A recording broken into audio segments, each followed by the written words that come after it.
رب اشرح لي صدري ويسر لي أمري واحلل عقدة من لساني يفقه قولي.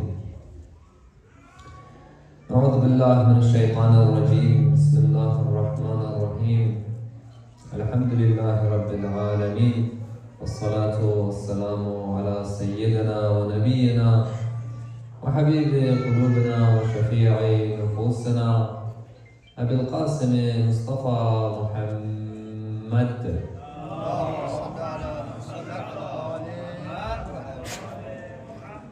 وعلى أهل بيته الطيبين الطاهرين المعصومين وأصحابه الغر الميامين. الحمد لله الذي جعلنا من المتمسكين بولاية أمير المؤمنين علي بن أبي طالب. الحمد لله الذي هدانا لهذا وما كنا لنهتدي لولا أن هدانا الله. أما بعد، يقول الله في كتابه الكريم: بسم الله الرحمن الرحيم. الذين آمنوا وهاجروا وجاهدوا في سبيل الله بأموالهم وأنفسهم أعظم درجة عند الله وأولئك هم الفائزون. Salawat. In the name of God, the most beneficent, the most merciful. The concept of migration is without a doubt one of the most important concepts within circles around the world, especially within the religion of Islam as well. Migration, of course, is a concept that is broad when you first look at it, but it is very multifaceted, has many dimensions, and has many versions to it as well. When we look at Muharram as well, Imam Hussein's migration was key. His migration towards Karbala was key, and that changed history. So when we look at migration tonight, inshallah, we will look at some versions of migrations and what these migrations and how they are relevant to us, inshallah. Migration is important because we all sitting here tonight are migrants. We, the Afghani community, have migrated for our homeland, Afghanistan, or whether you come from Pakistan, wherever it might be, you're sitting here tonight in a Western country known as Australia. So in the sense of sociological concept, migration is important. Because you have two types of migration. You have a religious migration and you have a sociological migration.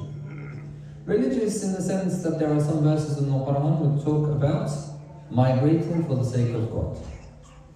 And then you have sociological one, and we'll briefly just look at both of these.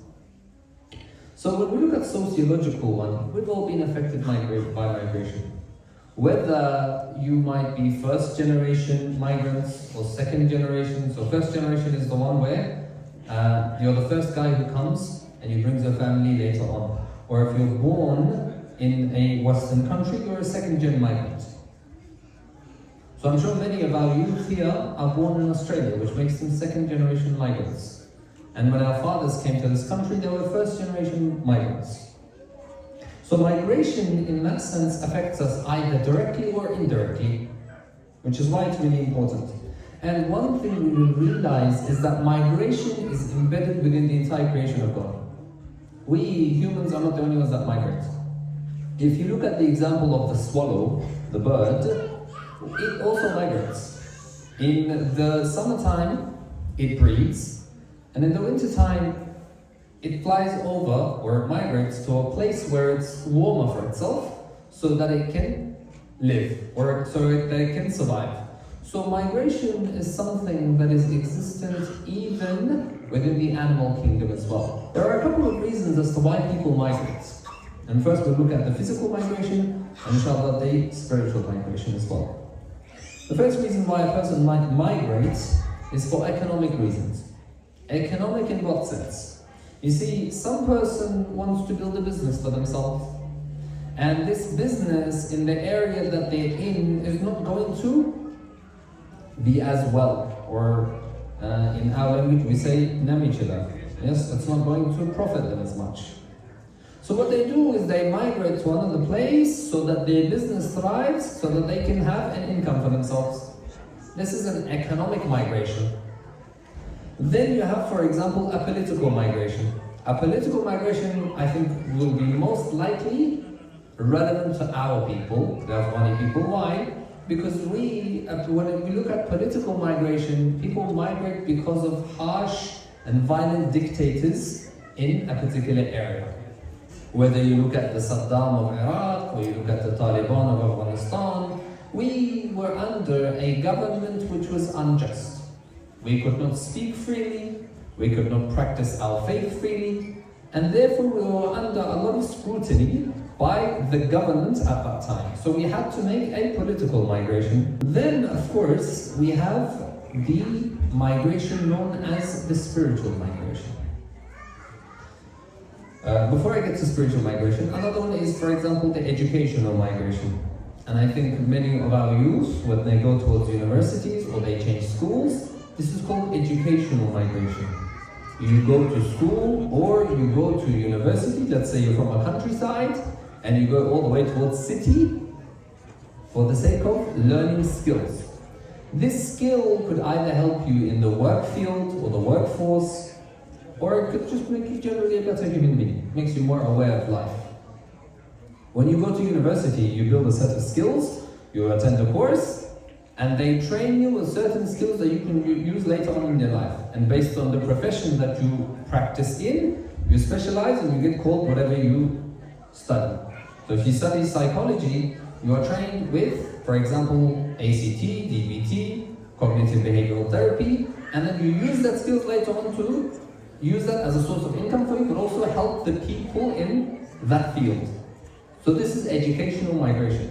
Then we have what we call the spiritual migration.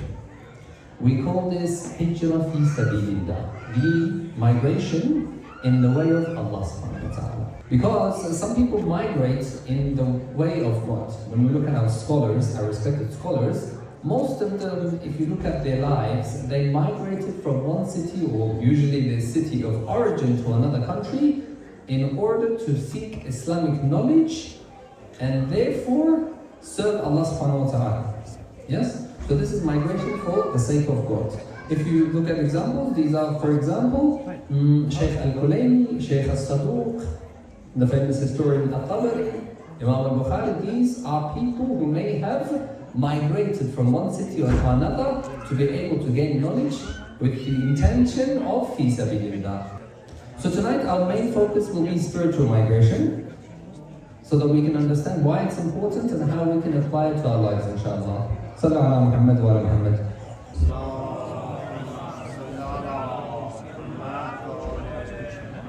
One type of spiritual migration is the migration from disbelief to belief. Meaning, when a person is an atheist, they disbelieve, they don't believe in God. So this migration journey, it's a spiritual journey. They begin from not knowing God, then they slowly transition, whether you want to call it agnosticism, where they believe that yes, there could be a higher power, but I can't conclusively say it's God. It's a migration journey. Then they reach a state where they say, you know what, I believe there's a God. This is where you become a theist. You have atheist, agnosticism, and theist. So this is what we call the journey of disbelief to belief. When we see a convert or a revert, we must give credit to a convert or a revert, whatever you want to use the interchangeable words for them. Because unlike us, we were brought upon the path of Ahlul Bayt alayhi salam. We grow up, mom and dad teaches us, my son, pray 5 times a day, read Quran, fast in the month of Ramadan. This is what Islam is. But to a person who hasn't been born on Islam, their journey is far more commendable. Why? Because they have to seek knowledge. They have to convert or revert through their own rationality, through their own understanding, through own research. Many of us, I doubt we've researched much about Islam. We just say, okay, that tells me there's 12 Imams, that tells me there's 124,000 prophets, and I believe. But when a person who converts to the religion, a lot of credit has to be given. Why? Because that person risks a lot. They risk their circle, their family, they risk losing their friends, they risk perhaps potentially losing their job. So this is a big risk. So this is why we need to give credit to those who are revert. One of the greatest conversion stories, course, whether you want to call it revert or conversion, whichever, it's up to you, was the revert or the conversion story of Abu Dhar al-Ghafari. Abu Dhar al-Ghafari was the companion of Rasulullah sallallahu alayhi wa sallam, and of course Amir al-Mu'mineen as well. Abu Dhar al-Ghafari, early days in Mecca, early days in Islam, he hears from his brother that there is a man by the name of Muhammad preaching a message. And it's a new religion, and he's preaching this message, and his brother talks to him about it. Abu Dhar says, I'm not too convinced. Perhaps I should go see the man for myself. So he goes towards Mecca. And he hasn't been to Mecca, so he's there at Mecca. On his way, when he's at Mecca, he sees a young man. The young man says, you look like a stranger at Mecca. He said, yes, I am. They talk, and the young boy walks away. The following day, the young boy sees him again. He says, I see that you haven't still found a purpose in Mecca. As in, what business do you have in Mecca? Abu Dhar, at that time, Islam was not necessarily publicly announced. It was a very small circle. The young boy said to him, what business do you have in Mecca? Abu Dhar said, look, if I tell you, will you keep it a secret? He said, yes, I will. What is it? He said, I hear about this man called Muhammad. He's preaching this religion. I want to go see him and see what he's about.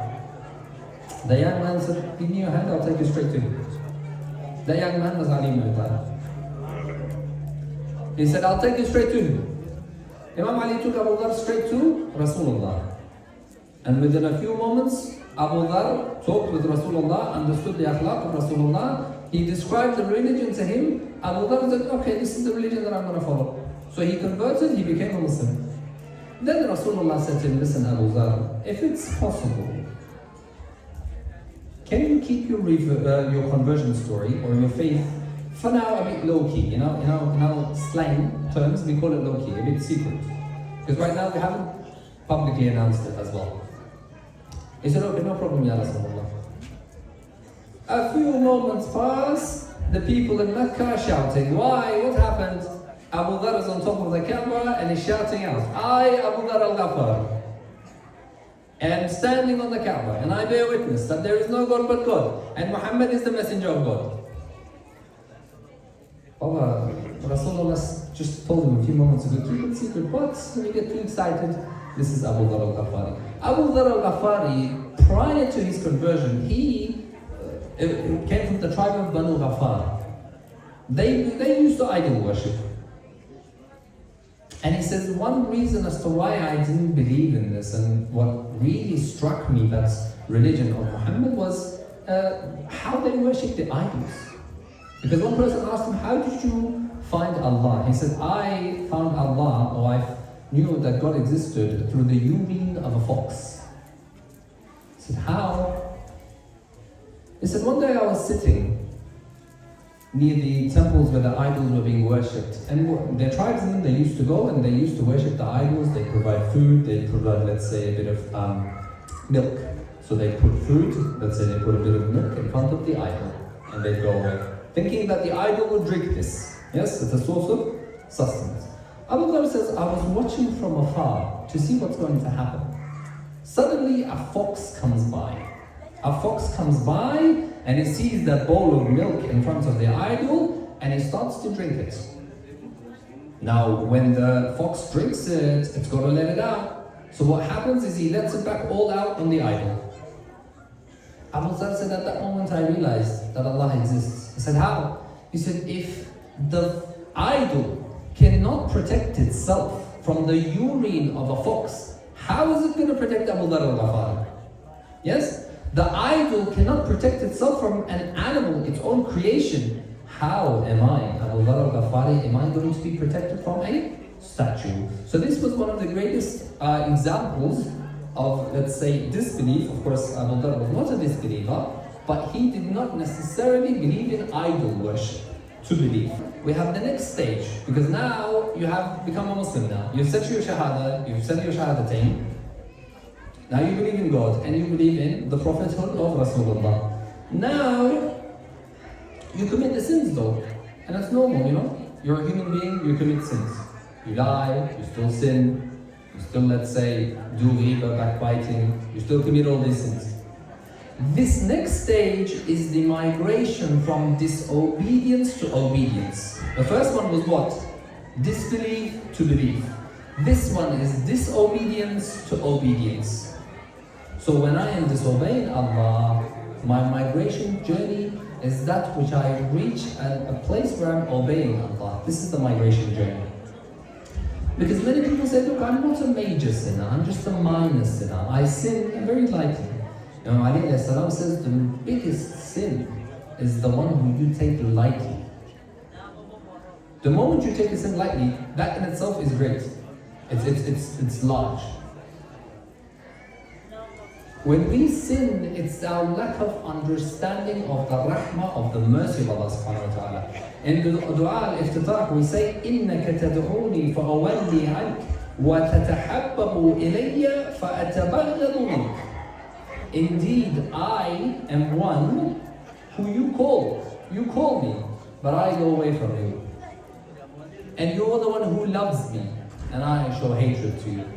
This is our unfortunate relationship, and this is something that we need to, inshallah, change. Because in the 10 to 12 nights that we come in Majalis al-Hussein, we turn our religious caps on. For 10 to 12 nights, maybe you're on 30 days in Ramadan, you turn your religious caps on, and then the rest of the year, back to normal. Because what we've done is we've compartmentalized religion into how many days? Let's say 12 days Muharram, 30 days Ramadan, let's say 40 days. Out of your 365 days, 40 days goes towards Islam. The rest of the 300, God knows where. So this is what we've done. When we come to some place like this, it's meant to be a university. A university where you build your skills, you understand why you're here, and you use that skills as you grow in life.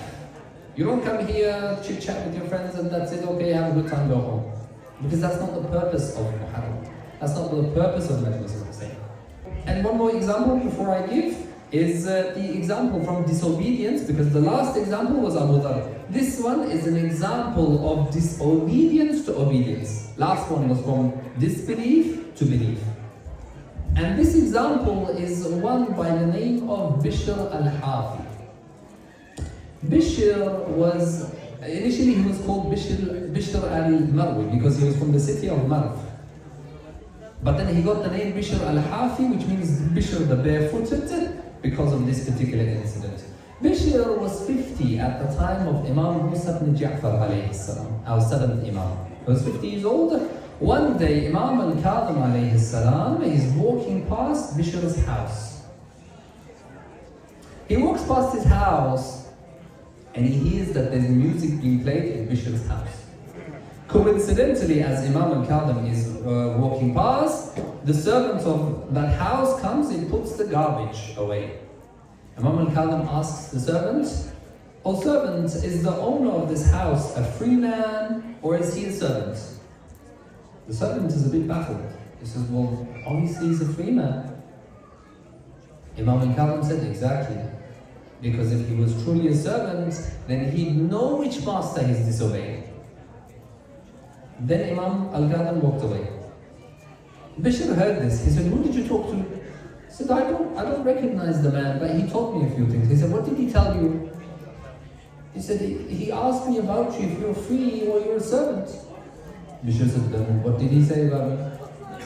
He said, "When we said you were a servant, or when I said you're a free man," he said, "Exactly. No wonder why he's disrespecting or not.